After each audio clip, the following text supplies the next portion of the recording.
got 11 young lads from the local comp. How are they handling this World Cup thing? How are they going? They're pretty good, actually.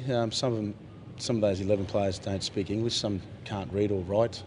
Some have never travelled overseas. So, considering all that, they've been exceptional, and no one's complained at any stage. They're enjoying it, and they're enjoying the Gold Coast weather and lifestyle. How big of an eye-opener has it been for them all week? The high rise, the sand, the girls, bikinis, theme parks. Is it girls here? Yeah, it's an experience for them, and they're enjoying their time here too. And I guess before we left, we told them what to expect, and we can come here and enjoy the Gold Coast, what it's renowned for, but also we've got a job to do. So, from the start, they've been aware of that, and they've been very professional in our training, in our preparations, in our attitudes, and I can't question them one bit about that. They've been fantastic. You'd have no reason to go away from the way that you played against Great Britain, Adrian. You played exciting football.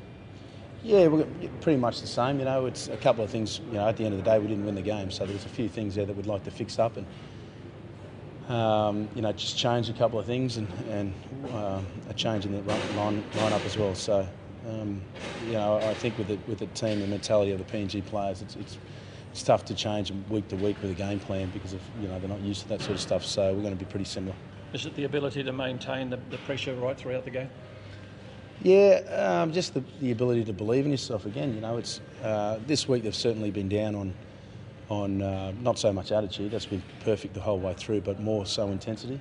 I think they got themselves up to a position where they'd never been before, as in preparation and belief that they could win the game.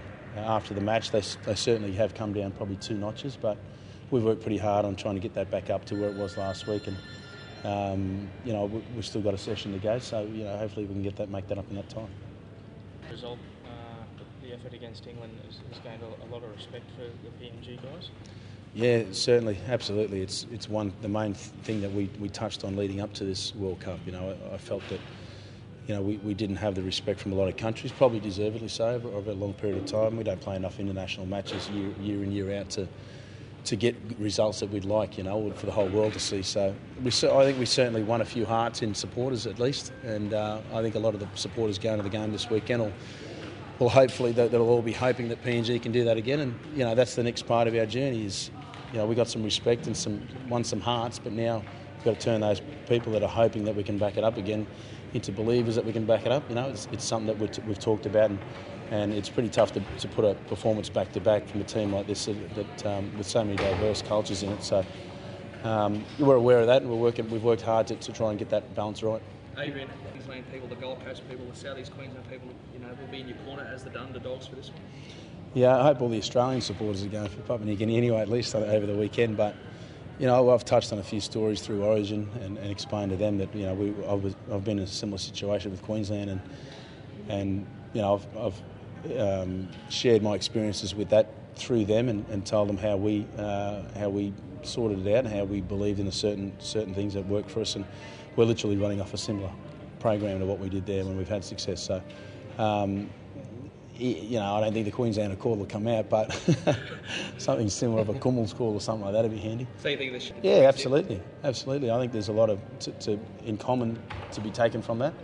Again, a few funny stories that tied in there, pretty good. But no one's given us a chance. This one, the last one, and the one after, which is fine by us. So I can understand why. And we've worked pretty hard as a country to try to get that result we did last week. I mean, people only watched it over 80 minutes and thought, wow. But we worked pretty hard over the last 2.5 years to get to that point. And, I still think PNG's got a big future ahead, even with this NRL proposition that's come up. I think we're a long way from that, but I think we're heading in the right direction.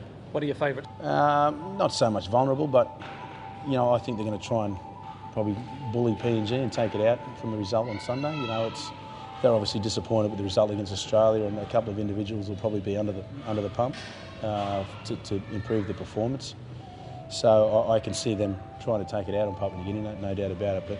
But we've just got to try and keep some composure there, just stick to what we know and keep it simple and get a couple of bounces. All calls, referees' calls go our way, and we'll be all right.